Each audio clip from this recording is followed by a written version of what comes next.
Si la faim existe, cela signifie que la nourriture existe.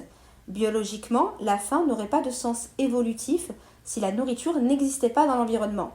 Si la soif existe, cela signifie que la boisson existe, parce que la soif, de la même manière, est un signal biologique.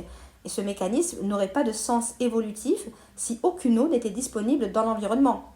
Donc si la faim et la soif existent en tant que phénomène universel chez les humains, cela implique qu'il existe dans le monde réel des substances qui doivent répondre à ce besoin. La faim et la soif sont des signaux internes issus de l'évolution qui nous aident à nous adapter à notre environnement. Si un mécanisme n'avait aucune réponse possible dans le monde réel, il serait inutile et donc il n'aurait pas été conservé par l'évolution.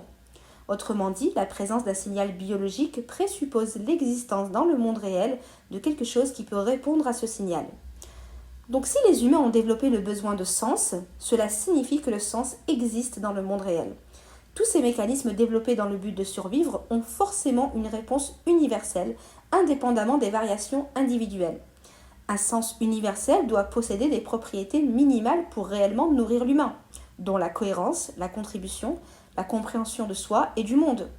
Et historiquement, anthropologiquement et philosophiquement, Dieu et la religion ont été la réponse la plus stable, la plus durable et la plus universelle à ce besoin.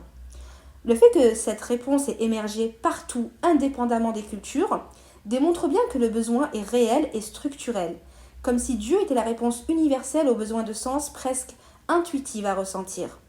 Et tous les humains, même ceux qui le rejettent, voire le combattent, finissent par en ressentir intuitivement la nécessité, ne serait-ce que d'en parler.